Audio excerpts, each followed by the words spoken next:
Bonjour, c'est Ahmed et bienvenue à vous sur une nouvelle vidéo de Kezaku.com. Aujourd'hui, nous allons continuer la leçon des suites et séries de fonctions avec quelques propriétés concernant la convergence simple et uniforme.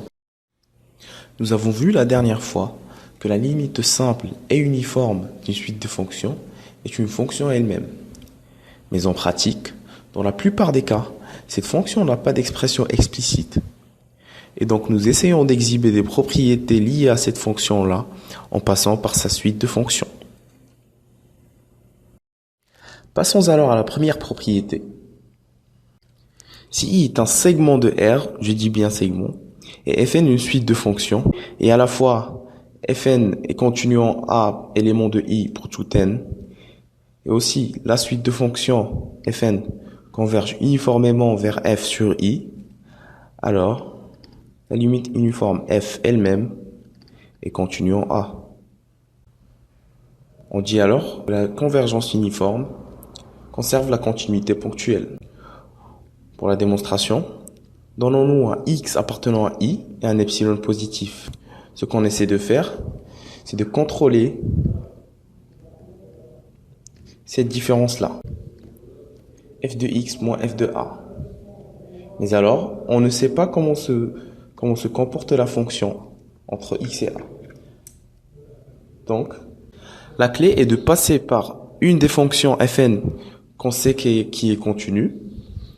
Et donc, ça revient à introduire un certain Fn de X moins Fn de A et à le retrancher aussi. Puis de mettre tout ceci en ordre. On garde le terme Fn de X moins Fn de A. Et on compare chacun des termes, f de x et fn de x, et f de a et fn de a, d'une autre part. Égalité triangulaire. Finalement, tout ce qu'on doit contrôler est ces trois termes. F de x moins fn de x, ainsi qu'f de a moins fn de a sont contrôlables grâce à la convergence uniforme de fn vers f, et fn de x moins fn de a, comme on l'a dit, est contrôlable grâce à la continuité de Fn. Mais quel Fn? En fait, la convergence uniforme nous incite qu'à poser qu'il y a un certain n appartenant à n, et que quel que soit n supérieur à c grand n, la norme infinie de f moins Fn est inférieure à epsilon. Ainsi, on va choisir grand N comme notre n ici, donc f de x moins f de a est inférieur à fn de x moins fn de a, plus, en majorant ces deux termes-là par la norme infinie, de norme infinie de f moins fn. D'une autre part, si x est assez proche de a, grâce à la continuité de f grand N, excusez-moi, c'est un grand N ici, il existe un certain alpha tel que si x appartient là à moins alpha à plus alpha, cette valeur-là est inférieure à epsilon plus 2 fois epsilon. Epsilon étant arbitraire, on a pu choisir pour chacune des limites un epsilon sur 3 au lieu de epsilon pour avoir au résultat epsilon. Donc nous avons bien montré la continuité de f. Graphiquement, tout ce qu'on a fait, c'est de faire approcher le f de x au f de a, suivant 3 étapes. Maintenant démontrée, cette propriété nous permettra de valider la non-convergence uniforme de la suite de fonctions Gn exhibée dans l'exemple 2 de la dernière vidéo. En effet, Gn était défini ainsi, de 0 à 1 dans R en associant un x à la puissance n. Nous avons bien que quel que soit n appartenant à n, Gn est continu en 1.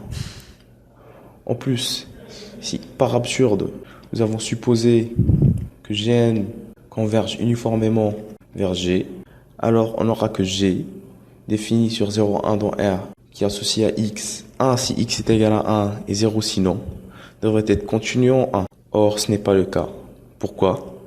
Grâce à la caractérisation séquentielle de la continuité, si l'on prend la suite un égale à 1 moins 1 sur n, nous avons g de un est toujours nul, alors que la limite de n tend vers plus l'infini de un égale à 1 n'a pas une image nulle.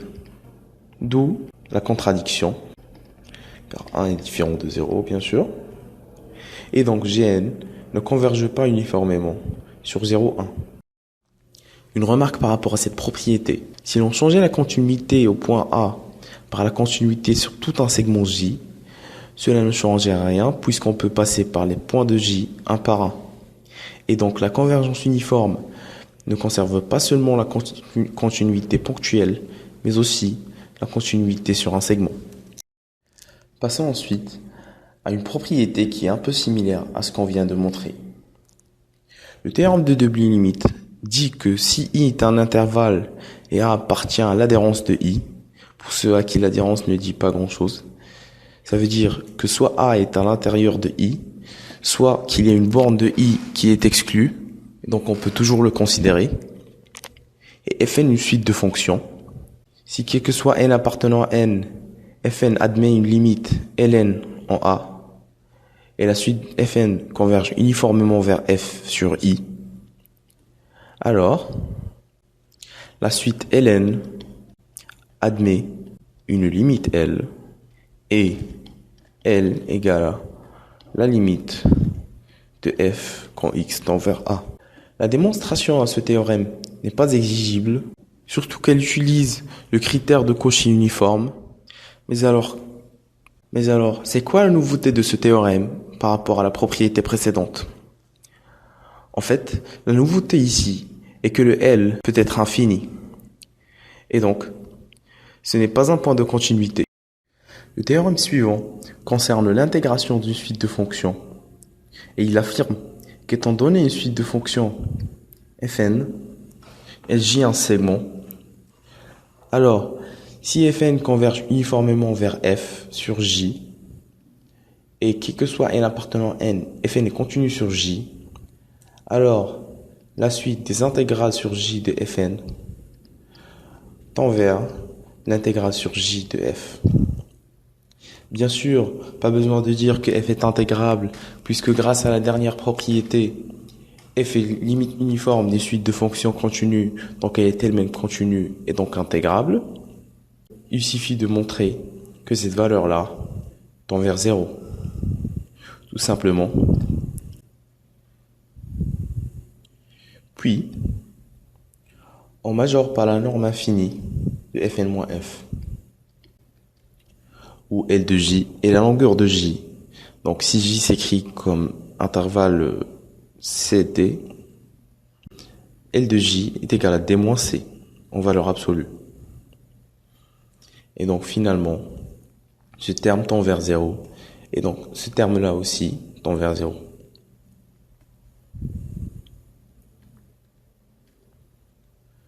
Un corollaire lié à ce théorème-là, sous les mêmes hypothèses, Fn converge uniformément vers F sur J, et quel que soit n appartenant à n, Fn continue sur J. Pour un point A du segment, la suite des primitives des Fn, grand Fn de x, définie par l'intégrale de Ax Fn de t dt, converge aussi uniformément vers la primitive de F qui s'annule au même point.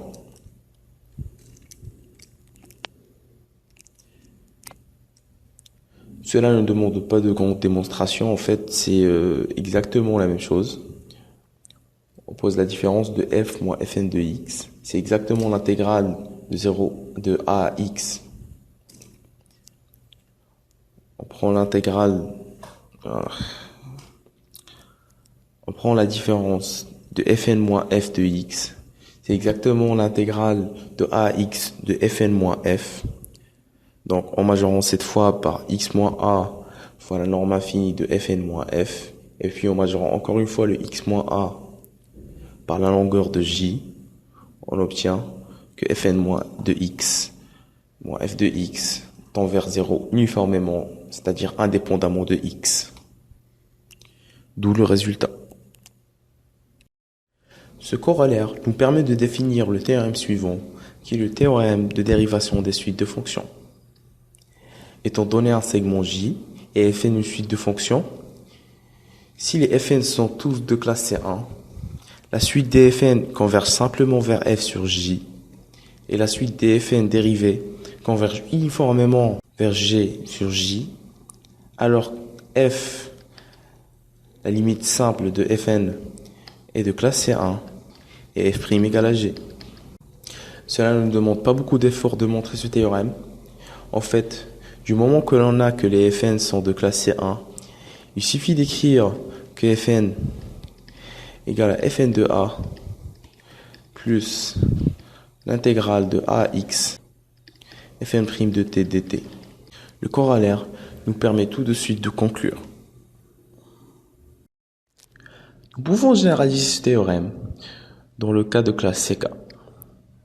En fait, en reprenant les hypothèses différemment, si fn est de classe CK sur j, quel que soit p appartenant à 0k-1, la dérivée d'ordre p converge simplement sur j, ainsi que la dérivée d'ordre k doit converger uniformément sur k, alors f, la limite simple de fn, est de classe CK.